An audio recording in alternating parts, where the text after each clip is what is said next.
So last part में हमने properties तक कंप्लीट कर दिया है। यहाँ इस पार्ट से हम कॉमन फंक्शन से स्टार्ट करेंगे। कॉमन फंक्शंस भी इसके क्वेश्चन मतलब इम्पॉर्टेंट टॉपिक है।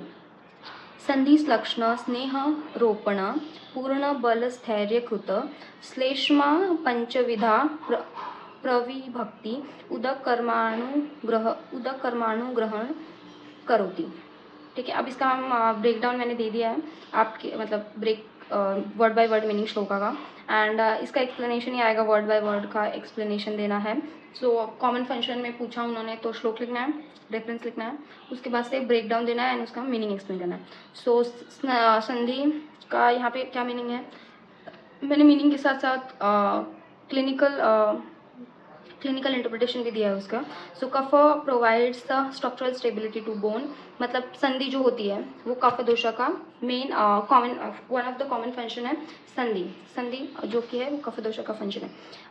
System does not restrict sandhi to bone alone, it accounts for functional junctions linking to muscles. अब अकॉर्डिंग टू मॉडर्न उसमें इतना ही दिया गया है कि संधि मतलब जॉइंट्स जो होते हैं संधि का, वही एग्जैक्ट ट्रांसलेशन देखें तो वही हो सकता है कि जॉइंट्स जो होते हैं वहाँ पे जो जॉइंट्स जो होते हैं उनकी जो संधि होती है वही एक संधि है। बट आयुर्वेदा में जो 2 मसल्स का जॉइंट होता है उसे संधि कहते हैं, 2 ब्लड वेसल्स का जो जंक्शन होता है उसे भी संधि कहते हैं, टेंडेंस का भी कहते हैं, and it is universal connective force. ठीक है, उसके बाद से sneha maintains a baseline protective moisture canopy over high frictional mucous surface, minimize wear and tear in region experiencing continuous movement of food, air and blood circulation। अब इसका common function is स्नेहना से क्या होता है, मतलब बेसिकली लुब्रिकेशन टाइप लेयर ये form करता है जहाँ पे बहुत ज़्यादा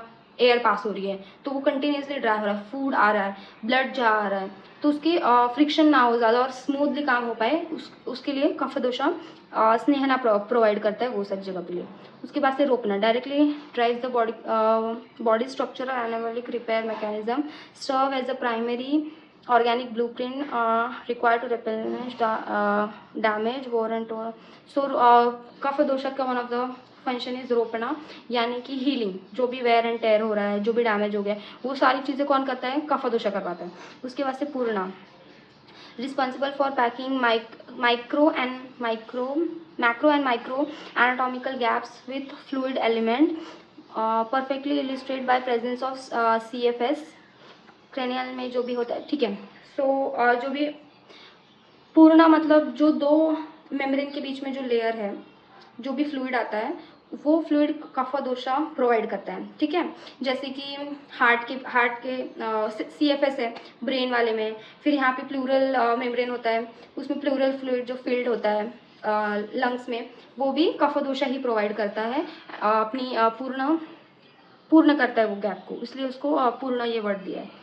स्थैर्य provide postural ground weight, structural density, anchoring function as a direct working against the volatile and hypermobility property of वातावरण।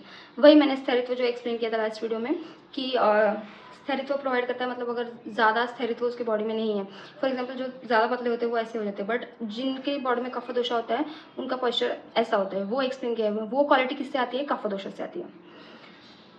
ओके, सो कॉमन फंक्शन में ही है, कॉमन फंक्शन में अब जो कि ये सोम एनर्जी से हमने देखा कि बहुत ज़्यादा कफ दोषा का रिलेशन है।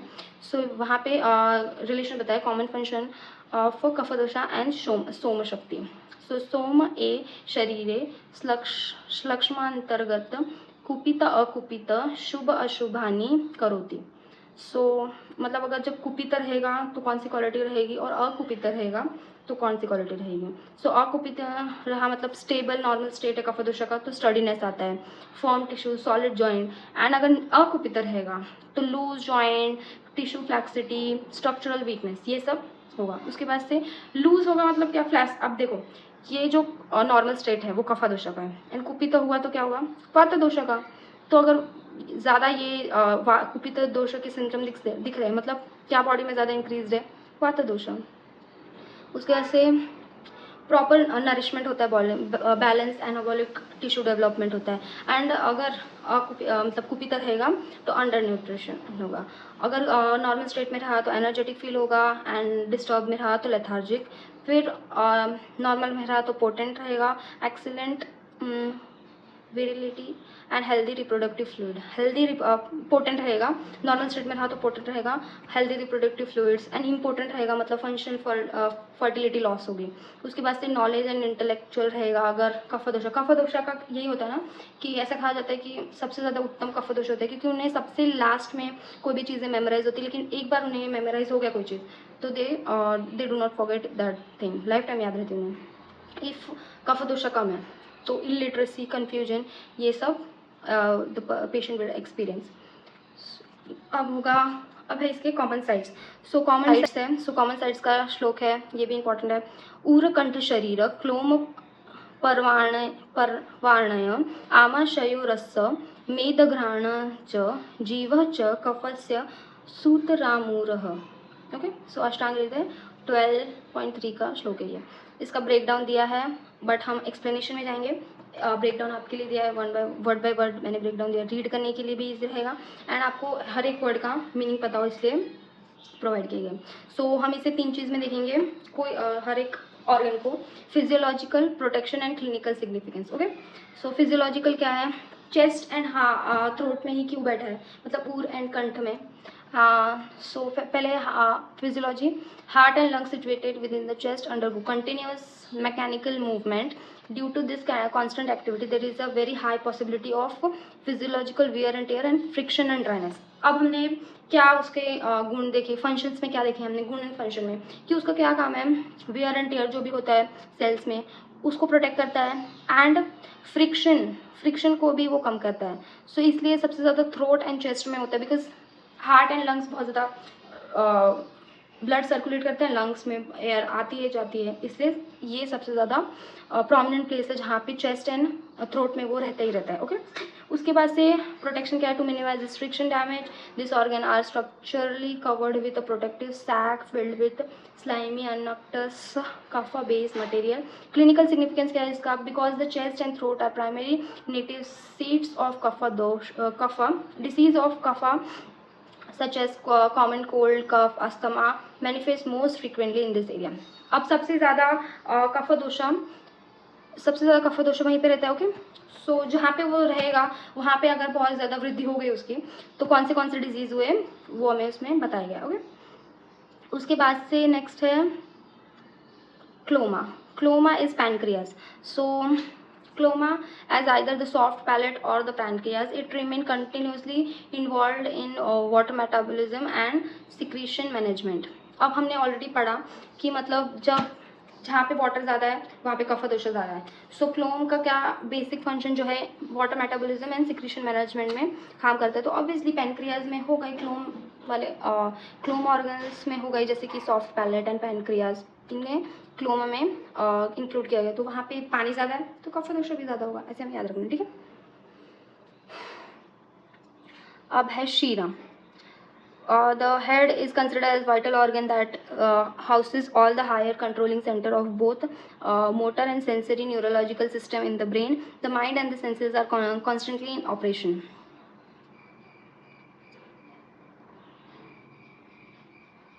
Protection to properly shield the brain tissue, regulate excessive vata activity and nourish the nervous framework. Unnectus kapha is predominantly present inside the head in the form of CFS. Okay, सो अब शीर में कफदोषा क्यों वहाँ पे है।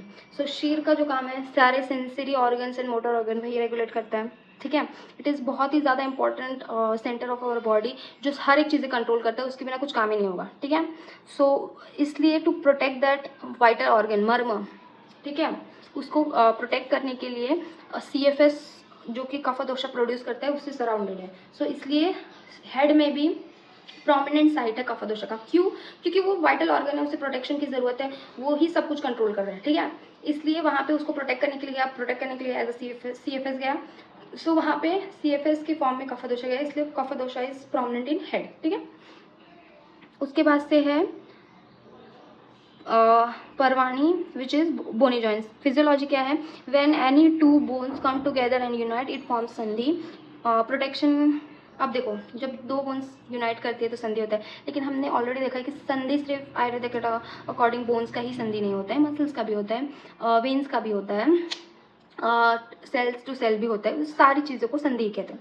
ठीक है, अब ये जॉइंट्स में क्यों है? सो सबसे बेसिक काम तो उसका लुब्रिकेशन है, फिर श्लेष्मा है उसका यूनियन कराता है, इसलिए जॉइंट्स में भी तो रहेगा ही।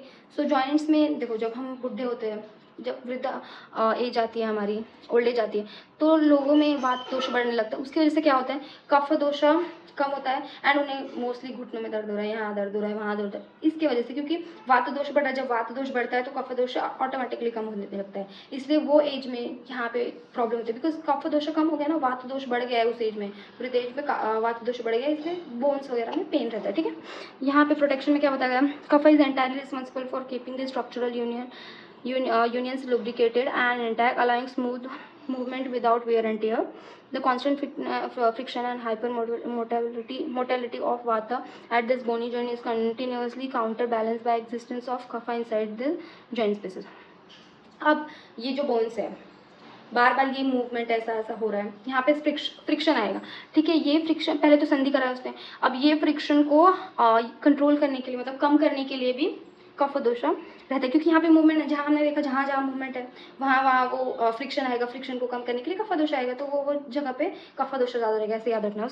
उसके बाद से है आमाशय विच इज स्टमक। अब फिजियोलॉजी क्या है इसका, कफ directly aids the initial stage of digestion taking place inside the stomach by offering critical moistness, wetness to incoming bolus of food. This softens the food mass, rendering it easily digestible. Protection, further delicate mucous lining of the stomach is protected from highly corrosive acidic digestive juices by thick coat of buffering kapha. Clinical significance, origin of many kapha related disorder begins inside the stomach. Therefore clinical kapha disease are prominently treated at the root via therapy targeted at the stomach, namely vama induced vomiting. ठीक है, सो अब क्या बोला गया है कि जो digestion में काम आता है, हमने ऑलरेडी देखा है कि कफ दोषा मोस्टली जो कैटाबॉलिज्म होता है, उसके बाद से जो एनाबॉलिज्म प्रोसेस होता है, उसमें क्या होता है, यूनियन ऑफ टू मॉलिक्यूल्स होते हैं, न्यू मॉलिक्यूल बनता है, तो उसमें वो काम करता है। पहला कफ दोष का ये काम हो गया।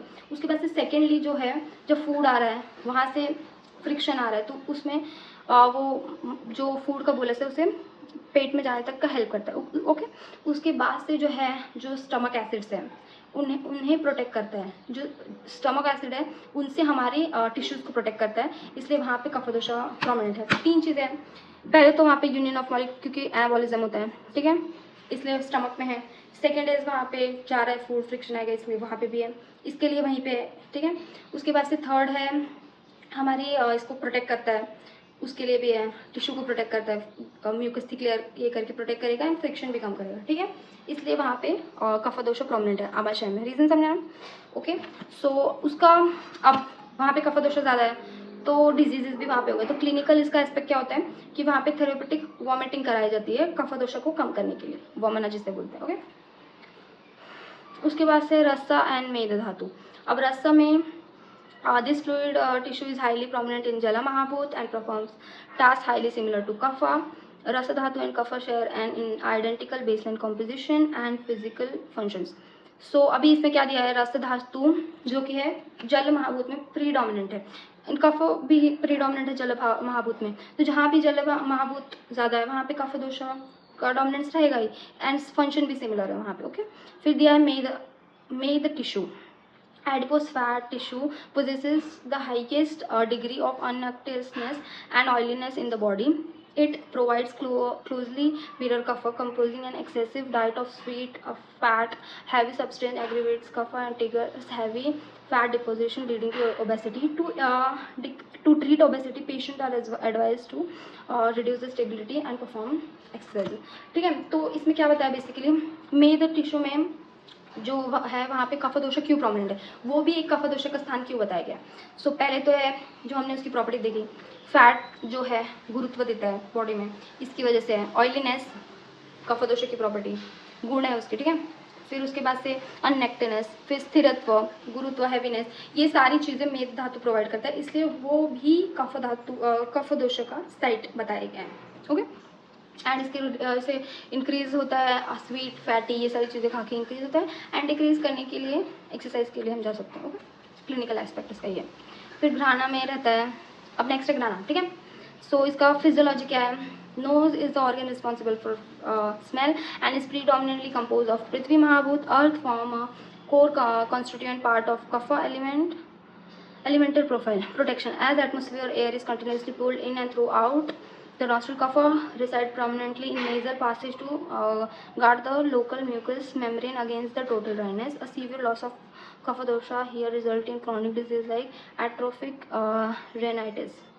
Clinical link: this close relationship explained by nasal drug instillation using Anutela is supreme therapy to treat diseases of head and upper tract. ठीक है। सो अब इसमें बताया गया है कि